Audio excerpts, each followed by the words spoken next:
नमस्कार, आवाज समाचार में आप सभी का स्वागत है। मैं हूं सीमा। खबरों की शुरुआत करते हैं। सबसे पहले नजर डाल लेते हैं हेडलाइंस पर। पीएम मोदी ने चिनाब ब्रिज का उद्घाटन किया, पाकिस्तान पर भी किया कड़ा हमला। चिनाब पुल पर उमर अब्दुल्ला ने की पीएम मोदी की तारीफ, वाजपेयी को किया याद। विदेश नीति फेल, संजय राउत बोले विदेश दौरे से पाकिस्तान को मिला फायदा। भारत की साख गिर रही है, G7 में ना बुलाने पर कांग्रेस का मोदी सरकार पर हमला। और रेपो रेट में बड़ी राहत, आरबीआई ने 50 बेसिस पॉइंट घटाया, लोन होगा सस्ता। और अब खबरें विस्तार से। प्रधानमंत्री नरेंद्र मोदी ने जम्मू कश्मीर में चिनाब ब्रिज का उद्घाटन किया। ये दुनिया का सबसे ऊंचा रेलवे आर्च ब्रिज है, जो चिनाब नदी से 359 मीटर ऊपर बना है। 1315 मीटर लंबा ये ब्रिज भूकंप और तेज हवाओं को झेलने के लिए बनाया गया है। पीएम मोदी इस अवसर पर तिरंगा लेकर पुल पर चले। उन्होंने परियोजना पर काम करने वाले लोगों से भी बातचीत की और उनकी प्रशंसा की। चिनाब ब्रिज का उद्घाटन जम्मू कश्मीर के लिए एक महत्वपूर्ण दिन है। ये ब्रिज न केवल क्षेत्र के विकास में योगदान देगा, बल्कि ये भारत की इंजीनियरिंग और निर्माण क्षमता का भी प्रतीक है। पीएम मोदी ने इस अवसर पर USBRL परियोजना पर एक प्रदर्शनी भी देखी। ये परियोजना जम्मू कश्मीर के लोगों के लिए एक बड़ी सौगात है। चिनाब ब्रिज के उद्घाटन से क्षेत्र में विकास की गति और तेज होगी। ये ब्रिज भारत की प्रगति और विकास का प्रतीक है। इस मौके पर क्या कुछ कह रहे हैं प्रधानमंत्री नरेंद्र मोदी, आइए सुनते हैं। हमारे इंजीनियर्स, हमारे श्रमिकों के हुनर और हौसले को जिया है। चिनाब ब्रिज दुनिया का सबसे ऊंचा रेलवे आर्च ब्रिज है। लोग फ्रांस में, पेरिस में एफिल टावर देखने के लिए जाते हैं, और ये ब्रिज एफिल टावर से भी बहुत ऊंचा है। अब लोग चिनाब ब्रिज के जरिए कश्मीर देखने तो जाएंगे ही, ये ब्रिज भी अपने आप में एक आकर्षक टूरिस्ट डेस्टिनेशन बनेगा। सब लोग सेल्फी पॉइंट पर जाकर के सेल्फी निकालेंगे। प्रधानमंत्री नरेंद्र मोदी ने जम्मू कश्मीर में चिनाब पुल और अंजी पुल का लोकार्पण किया। इस दौरान जम्मू कश्मीर के मुख्यमंत्री उमर अब्दुल्ला ने पीएम मोदी की तारीफ की और पूर्व प्रधानमंत्री अटल बिहारी वाजपेयी को याद किया। उन्होंने बताया कि इस प्रोजेक्ट की शुरुआत अटल बिहारी वाजपेयी के कार्यकाल में हुई थी और अब जाकर ये पूरा हो पाया है। चिनाब पुल दुनिया का सबसे ऊंचा लंबा ब्रिज है और इसका निर्माण बेहद चुनौतीपूर्ण था। इस पुल के बनने से जम्मू कश्मीर पूरे भारत से जुड़ गया है। अब जम्मू कश्मीर का सामान आसानी से देश के अन्य हिस्सों में पहुंच सकेगा। उमर अब्दुल्ला ने कहा कि इस पुल से जम्मू कश्मीर को फायदा होगा, यहाँ पर्यटन बढ़ेगा और आने जाने वाले लोगों को फायदा होगा। स्थानीय लोगों को भी इसका फायदा मिलेगा। उन्होंने बताया कि बारिश होने पर अब विमान कंपनियां लूट नहीं मचा पाएंगी, क्योंकि लोगों के पास ट्रेन के जरिए दिल्ली तक जाने का विकल्प होगा। उमर अब्दुल्ला ने उम्मीद जताई है कि अब जम्मू कश्मीर के सेब, मेवा और अन्य सामान देश के अन्य बाजारों तक रेल के जरिए पहुंचेगा। इससे कश्मीरियों के साथ साथ अन्य राज्यों के लोगों को भी फायदा पहुंचेगा। अटल बिहारी वाजपेयी ने इस प्रोजेक्ट को खास अहमियत दी थी और बजट में प्रावधान किया था। ठीक इसी जगह आपके साथ 2014 में, और इत्तेफाक की बात यह है वजीर आजम साहब कि उस प्रोग्राम में 4 लोग शामिल थे। 4 आज भी इस स्टेज पे आपके साथ बैठे हैं। आप उस वक्त पहली मर्तबा वजीर आजम बने थे। इलेक्शन के ठीक बाद आप यहाँ आए और आपने माता की कृपा से यहाँ कटरा रेलवे स्टेशन का इनॉग्रेशन किया। उसके बाद लगातार 3 बार इलेक्शन जीत के आप वज़ीर आज़म इस मुल्क के बने रहे। आपके साथ आपके MOS PMO doctor Jitendra Singh साहब, वो भी उस प्रोग्राम में मौजूद थे। यहाँ तक कि हमारे माननीय लेफ्टिनेंट गवर्नर साहब मनोज सिन्हा साहब उस वक्त MOS रेलवेज़ की जिम्मेदारी संभाले हुए थे जब यहाँ कटरा रेलवे स्टेशन का इनॉग्रेशन हुआ, और ख़ुद मैं वज़ीर आला के तौर पे मनोज सिन्हा साहब की अगर आप देखें तो माता की कृपा से प्रमोशन हुआ, मेरी अगर आप माने तो थोड़ा सा डिमोशन हुआ। मैं रियासत का वज़ीर आला था, अब UT का वज़ीर आला हूँ, लेकिन मान के चल रहा हूँ कि इसको दुरुस्त होने में अब ज़्यादा देर नहीं लगेगा और आप ही के हाथों जो है दोबारा जम्मू कश्मीर को जो है रियासत का दर्जा हासिल होगा। शिवसेना उद्धव दल के सांसद संजय राउत ने देश की विदेशी नीति पर तीखा हमला बोला है। उन्होंने कहा है कि संसद से लेकर कूटनीति तक हर स्तर पर सरकार की रणनीति नाकाम साबित हो रही है। पाकिस्तान ने सीज़फायर होने के बाद मोदी सरकार ने विश्व भर में सांसदों के प्रतिनिधि मंडल को भेजा, लेकिन उसका उल्टा ही असर देखने को मिल रहा है। पहले के मुकाबले पाकिस्तान को कई बैंक कर्ज दे रहे हैं। इतना ही नहीं, राउत ने उदाहरण देते हुए कहा कि 27 मई को भारत का प्रतिनिधि मंडल कुवैत गया और ठीक अगले दिन 28 मई को कुवैत ने पाकिस्तान पर 19 साल से लगा वीज़ा बैन हटा दिया। ये दर्शाता है कि भारत के प्रयासों से पाकिस्तान को ही लाभ मिला। राउत ने सवाल उठाया है कि आखिर विदेश मंत्रालय ने इन नीतियों पर क्या सोच रखा है। क्या इस तरह के दौरों से भारत का प्रभाव बढ़ रहा है या विरोधियों को ताकत मिल रही है। उन्होंने प्रधानमंत्री मोदी पर सीधा हमला बोला और कहा कि भारत को G7 सम्मेलन में आमंत्रित तक नहीं किया गया। राउत ने तंज कसते हुए कहा कि मोदी इसलिए भी नहीं जा रहे क्योंकि वहां ट्रंप है। उन्होंने पूछा, अगर ट्रंप मंच पर कह दें कि मैंने युद्ध रुकवाया तो क्या मोदी उनका मुंह दबा पाएंगे? क्या उनमें इतनी हिम्मत है? राउत ने मोदी सरकार की नेतृत्व शैली को सरेंडर की श्रेणी में रखते हुए कहा कि लोकतंत्र में सवालों से भागने के बजाय जवाब देना चाहिए। जिस तरह की विदेश नीति अपनाई गई है, इस पर संजय राउत ने अपने बयान में मोदी सरकार के विदेश मंत्रालय पर हमला बोलते हुए कहा है कि सबसे पहले विदेश मंत्री S जयशंकर को इस्तीफा देना चाहिए।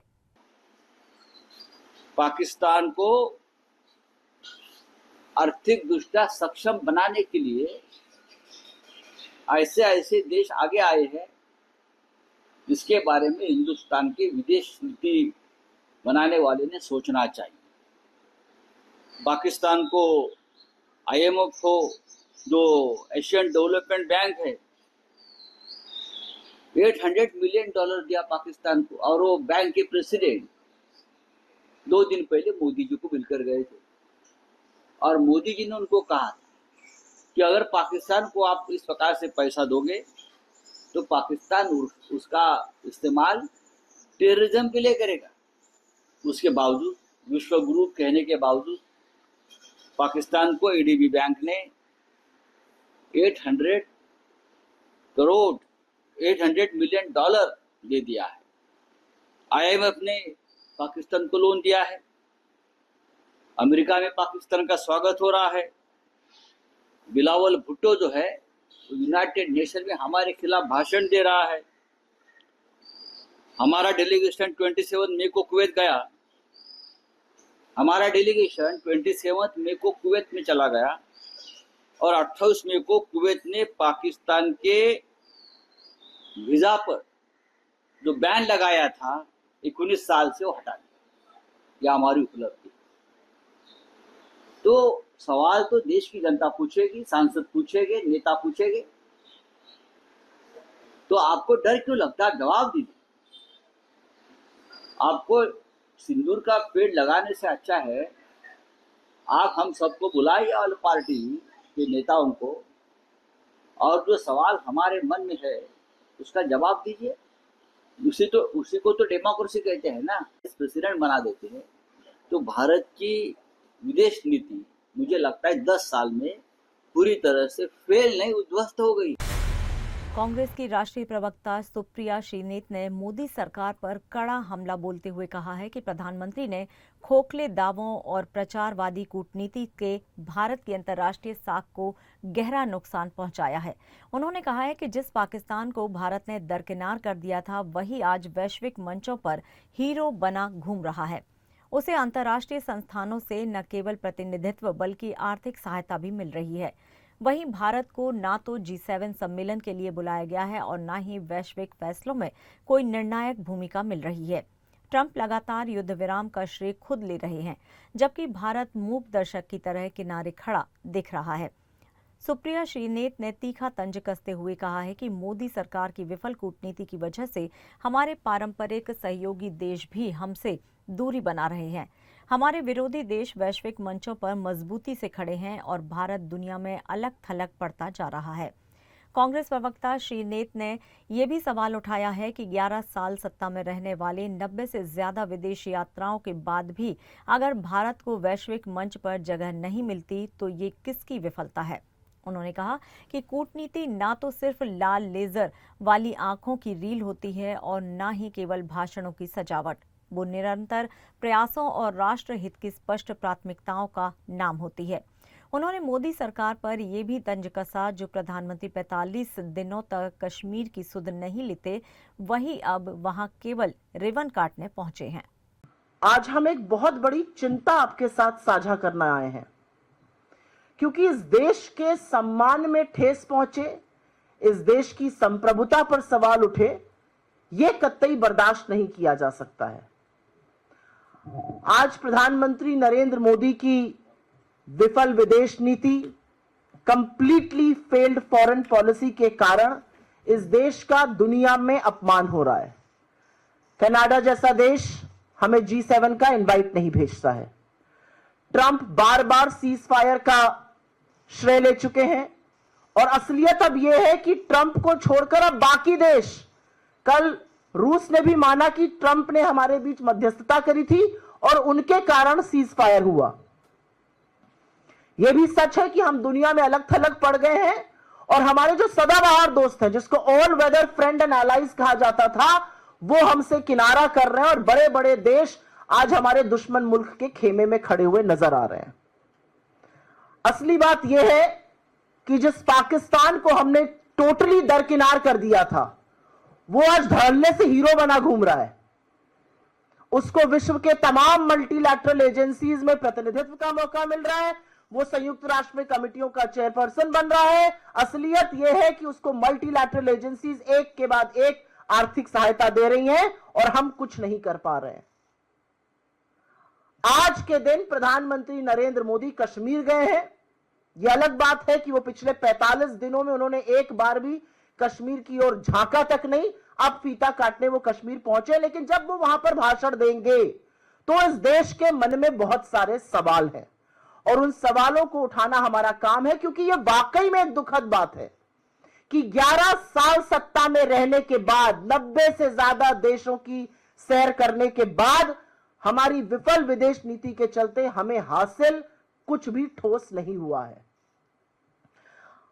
कूटनीति या डिप्लोमेसी या फॉरेन पॉलिसी जिसको कहते हैं, इसका मतलब लाल लाल आंखें डालकर लेजर की रील बनाना नहीं होता है। कूटनीति का मतलब होता है कि आप विश्व में भारत का हित सर्वोपरि रखिए। कूटनीति निरंतर होती है, ये खोखले दावे नहीं होते हैं। अगर विदेश नीति विफल ना रही होती तो मुझे यह कहने में कोई भी संशय नहीं है कि इस दुनिया के तमाम मुल्क हमारे साथ मुस्तैदी से एकजुट होकर खड़े रहते। भारतीय रिजर्व बैंक ने महंगाई से जूझ रही जनता को एक और बड़ी राहत दी है। आरबीआई ने लगातार तीसरी बार रेपो रेट में कटौती करते हुए 50 बेसिस पॉइंट घटाया है। ये निर्णय के बाद रेपो रेट अब 6% से नीचे गिरकर 5.50% पर पहुंच गया है। ब्याज दरों में ये कमी आम लोगों की जेब पर असर डालेगी। खासकर उनके लिए जो होम लोन या फिर पर्सनल लोन चुका रहे हैं। ईएमआई अब और सस्ती होगी, यानी मासिक खर्च में थोड़ी राहत तय मानी जा रही है। आरबीआई गवर्नर संजय मल्होत्रा ने जानकारी दी कि इस बैठक में एसडीएफ रेट में 5.75% से घटकर 5.25% किया गया है। वहीं एमएसएफ रेट को 6.25% से घटाकर 5.75% कर दिया गया है। खबरों में यहाँ लेंगे एक छोटा सा ब्रेक। आप बने रहिए आवाज समाचार के साथ।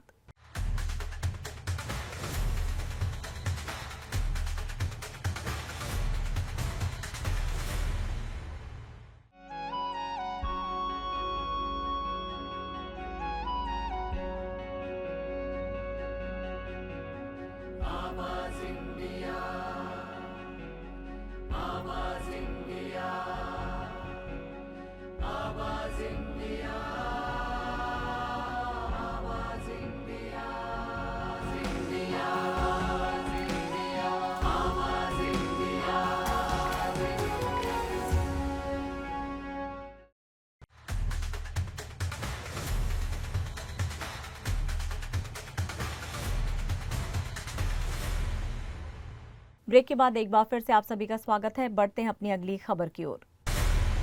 राज ठाकरे और उद्धव ठाकरे एक बार फिर साथ आएंगे क्या? इस सबसे बड़े सियासी सवाल पर खुद उद्धव ठाकरे ने आज बड़ा बयान दिया है। उन्होंने साफ किया है कि हमारे मन में, शिव सैनिकों के मन में कोई भ्रम नहीं है और यही स्थिति राज ठाकरे की पार्टी यानी एमएनएस के साथ भी है। सवाल गठबंधन का हो या साथ आने का, उद्धव ठाकरे ने कहा जो महाराष्ट्र के दिल में है वही होगा। यानी उन्होंने ये तो नहीं कहा कि गठबंधन होगा ही, लेकिन इशारों में संकेत जरूर दिया कि दरवाजे बंद नहीं हुए हैं। उद्धव ठाकरे ने आगे कहा कि हम कोई संदेश नहीं देंगे, हम सीधे खबर देंगे, यानी जब फैसला होगा तो वो राजनीतिक ड्रामा नहीं, सीधे घोषणा के तौर पर सामने आएगा। उद्धव ठाकरे का ये बयान ऐसे वक्त में आया जब राज ठाकरे की बीजेपी से बढ़ती नजदीकियों के बीच महाराष्ट्र की राजनीति में नए समीकरण बनते दिख रहे हैं। अब सबकी निगाहें इस पर टिकी हैं कि आने वाले चुनाव में ठाकरे बनाम ठाकरे की लड़ाई होगी या दोनों मिलकर नया मोर्चा तैयार करेंगे। आइए आपको सुनाते हैं कि उद्धव ठाकरे और राज ठाकरे पर क्या कुछ कह रहे हैं शिवसेना चीफ उद्धव ठाकरे। तुम्हाला एका वाक्यात सांगितलेलं आहे, त्याच्याबद्दल बाकीचे जे काही बारकावे ते आम्ही बघतोय।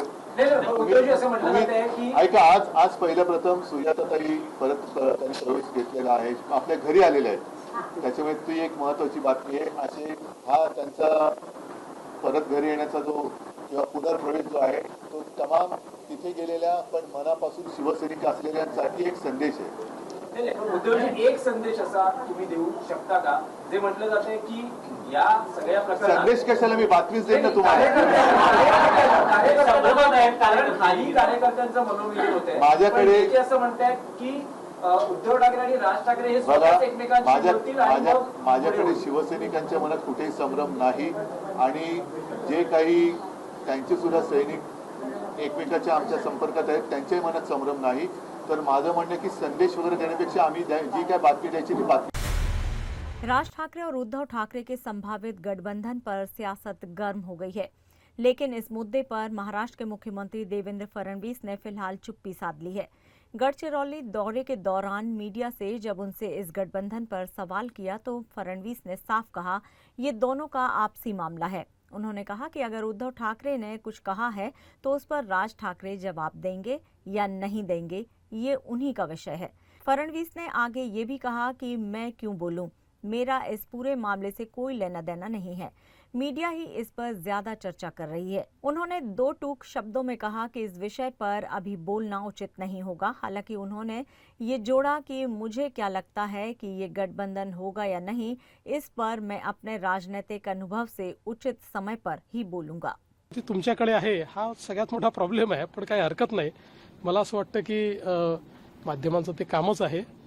आता तरी त्याच्यावर प्रतिक्रिया देण्याला लायक काय आहे असं मला वाटत नाही। मुख्यमंत्री देवेंद्र फडणवीस की इस प्रतिक्रिया ने ये साफ कर दिया है कि वे अभी संभावित गठबंधन पर कोई राजनीतिक टिप्पणी नहीं करना चाहते, लेकिन उनका उचित समय पर बोलने वाला बयान ये भी इशारा करता है कि वे हालात पर करीबी नजर रखे हुए हैं।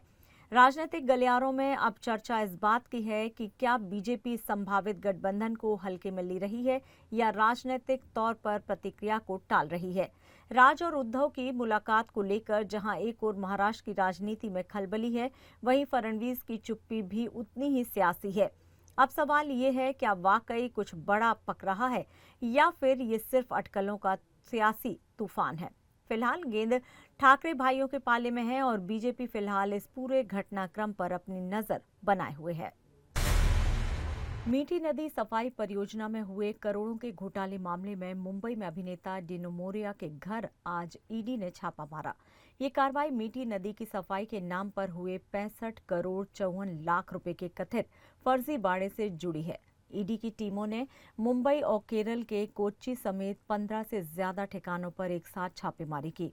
सूत्रों के मुताबिक डिनो मोरिया और उनके भाई सेंटिनो से आर्थिक अपराध शाखा ने पहले ही पूछताछ की थी और अब उन्हें दस्तावेजों के साथ पेश होने का नोटिस दिया गया है। डिनो मोरिया को शिवसेना ठाकरे दल के नेता और विधायक आदित्य ठाकरे का करीबी माना जाता है, जिससे इस मामले के राजनीतिक तार भी जुड़ते दिख रहे हैं। इस घोटाले में 3 नगर निगम अधिकारी, 5 ठेकेदार, 3 बिचौलिए और 2 कंपनियां आरोपी बनाई गई हैं। इन सभी पर मिलकर नगर निगम को करोड़ों का चूना लगाने का आरोप है। जैसे जैसे ईडी की जांच आगे बढ़ रही है, इस घोटाले में और भी बड़े नामों के सामने आने की संभावनाएं जताई जा रही हैं। नंदुरबार जिले में नकली एचबीटी बीजों की अवैध बिक्री के खिलाफ कृषि विभाग ने बड़ी कार्रवाई की है।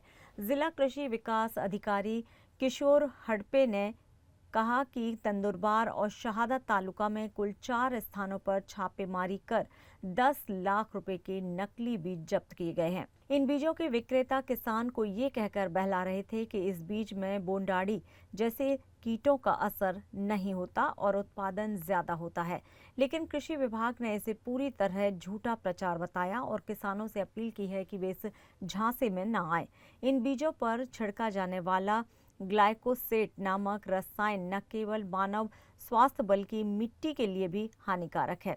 सरकार की EGAC समिति ने अब तक ऐसे बीजों को कोई मंजूरी नहीं दी है। कृषि विभाग ने चेताया है कि बीज केवल अधिकृत और लाइसेंस शुदा केंद्रों से ही खरीदें और हर खरीदी की रसीद जरूर लें। साथ ही संदिग्ध गतिविधि की सूचना तुरंत कृषी विभाग को देने की अपील भी की गई है। नंदुरबार जिल्ह्यामध्ये बोगस बियाणे HTBT बियाण्यासंदर्भात एकूण 4 ठिकाणी कृषी विभागामार्फत संयुक्तरित्या कारवाई करण्यात आलेली आहे।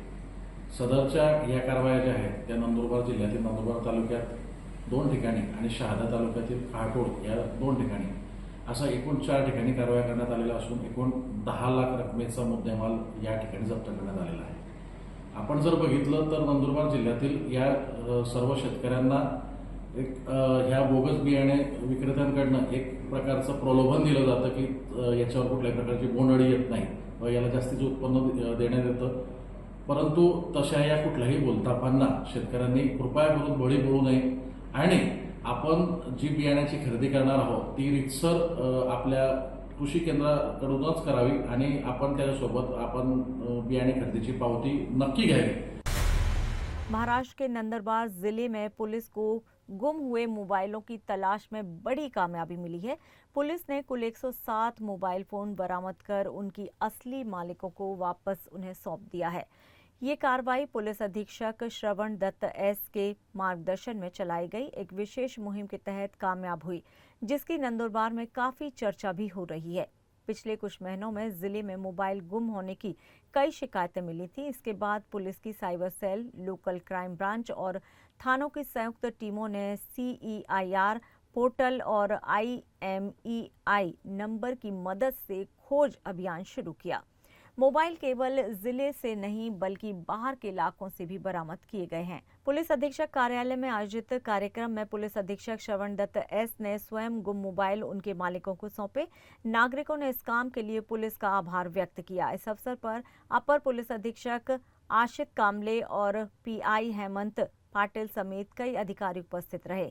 पुलिस ने नागरिकों से अपील की है कि यदि आपका मोबाइल गुम हो जाए तो CEIR पोर्टल पर ऑनलाइन शिकायत करें और IMEI आय नंबर सुरक्षित रखें। मागचे 6 महिन्यामध्ये जे मोबाईल फोन्स आणि चोरीला गेलेले किंवा हरवलेले अशी जी नोंदणी आहे, त्यामध्ये आपण मागचे 3 महिन्यापासून एक विशेष मोहीम राबवून CER प्रकल्पांतर्गत जे सेंट्रल इक्विपमेंट आयडेंटिटी रजिस्टर हा एक केंद्र शासनाचा प्रकल्प आहे. त्या प्रकल्पा माध्यमातून आपण चोरीला गेलेला किंवा हरवलेल्या जे फोन्स असतात त्याची IMEI आपण ब्लॉक करू शकतो.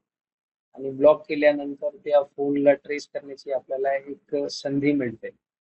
तर त्याच्या मार्फतीने आज आपण नंदुरबार जिल्हा पोलीस दलातर्फे 107 असे मोबाईल आपण रिकव्हर केलेले आहे. आज एक प्रातिनिधिक स्वरूपात काही जे मोबाईल ओनर्स आहेत त्यांना बोलवून त्यांचे मोबाईल त्यांना परत करण्यात आलेले आहे. और खबरों में यहाँ लेंगे एक और छोटा सा ब्रेक, आप बने रहिए हमारे साथ।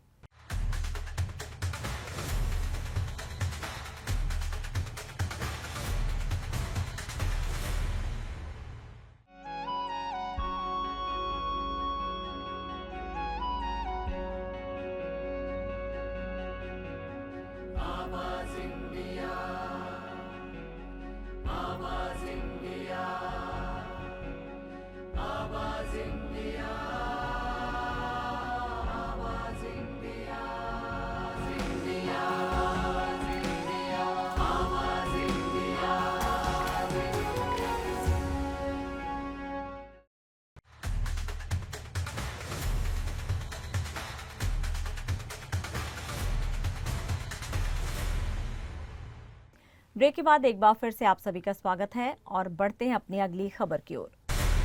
भारतीय क्रिकेट टीम इंग्लैंड दौरे के लिए मुंबई से रवाना हो गई है। टीम की कप्तानी शुभमन गिल कर रहे हैं, जो रोहित शर्मा और विराट कोहली के रिटायरमेंट के बाद पहली बार टेस्ट सीरीज में टीम की अगुवाई कर रहे हैं। टीम इंग्लैंड में 10 दिनों का ट्रेनिंग कैंप लगाएगी और एक इंट्रा स्क्वाड मैच खेलेगी। पहला टेस्ट 20 जून से शुरू होगा। KL राहुल समेत कई खिलाड़ी पहले से इंग्लैंड में मौजूद हैं। भारतीय टीम नए WTC चक्र में अपनी पहली सीरीज खेलने जा रही है। भारतीय टेस्ट स्क्वाड में शुभमन गिल, ऋषभ पंत, यशस्वी जायसवाल, KL राहुल जैसे खिलाड़ी शामिल हैं। आपको बता दें कि टीम इंडिया को इंग्लैंड की मजबूत टीम का सामना करना होगा, जिसमें बेन स्कॉट्स, जो रूट और जैक क्रॉली जैसे खिलाड़ी शामिल हैं। ये एक सीरीज भारतीय टीम के लिए एक नए युग की शुरुआत का प्रतीक है। टीम को अपनी क्षमता और रणनीति का प्रदर्शन करने का अवसर मिलेगा। भारतीय टीम की नजरें इस सीरीज में अच्छा प्रदर्शन करने पर होंगी और टीम की सफलता के लिए खिलाड़ियों को अपनी भूमिका अच्छी तरह से निभानी होगी। पंचायत सीजन 4 की अनाउंसमेंट के बाद से ही दर्शकों के बीच काफी ज्यादा एक्साइटमेंट है। इस सीरीज ने दर्शकों को एंटरटेन करने में 100% सफलता हासिल की है। अब इस सीरीज के 3 सीजन आ चुके हैं जो सफल रहे हैं। अब बारी है चौथे सीजन की, जिसकी स्ट्रीमिंग जल्द ही होने वाली है। मेकर्स ने एक नया पोस्टर रिलीज किया है, जिसमें उन्होंने रिलीज डेट से पहले ही पंचायत को OTT पर उतारने का हिंट दिया है। इस पोस्ट में लिखा है, अगर पंचायत जल्दी आ गया तो मैं। मेकर्स ने फैसला जनता के हाथों में सौंप दिया है। फैंस सोशल मीडिया पर जमकर रिएक्शन दे रहे हैं। एक यूजर ने कहा, OTT का सब्सक्रिप्शन ले लूंगा। एक ने कहा, उस दिन की सारी मीटिंग्स कैंसिल कर दूंगा। एक यूजर ने लिखा, CAT एग्जाम की तैयारी शुरू कर दूंगा। एक यूजर ने कहा, इमरजेंसी लीव। एक ने लिखा, तो पंचायत सीजन 5 का इंतजार करूंगा। फैंस की प्रतिक्रियाएं देखकर लगता है कि वे पंचायत सीजन 4 के लिए काफी उत्साहित हैं। पंचायत सीजन 4 की आधिकारिक रिलीज डेट 2 जुलाई है, लेकिन मेकर्स का नया पोस्ट फैंस को और भी ज्यादा उत्साहित कर रहा है। अखिल अक्किनेनी ने हैदराबाद में अपनी गर्लफ्रेंड जैनब रावजी से शादी कर ली है। उनकी शादी के फंक्शन की कई तस्वीरें सोशल मीडिया पर वायरल हो रही हैं। अखिल को ट्रेडिशनल व्हाइट आउटफिट में देखा जा सकता है, जबकि जैनब ने आइवरी की कढ़ाई वाली एक ऑफ व्हाइट साड़ी पहनी हुई है। नागार्जुन अपने बेटे के साथ शादी की रस्में निभाते नजर आ रहे हैं। नागा चैतन्य और शोभिता धूलिपाला भी शादी में शामिल हुई। अखिल और जैनब की शादी की खबरें सुनकर उनके फैंस बधाइयां दे रहे हैं। आपको बता दें कि अखिल और जैनब ने कथित तौर पर पिछले साल नवंबर में सगाई की थी। इससे पहले दोनों लगभग 3 साल तक एक दूसरे को डेट कर रहे थे। सगाई समारोह में चिरंजीवी, रामचरण और अन्य कई बड़े नाम शामिल हुए। अखिल और जैनब की शादी की तस्वीरें देखकर उनके फैंस खुशी से झूम उठे हैं। अखिल की शादी में उनके परिवार और दोस्तों ने शिरकत की। अखिल और जैनब की जोड़ी को फैंस ने पसंद किया है और उन्हें भविष्य के लिए शुभकामनाएं दी हैं। और फिलहाल आवाज समाचार में इतना ही। आप देखते रहिए आवाज इंडिया। नमस्कार।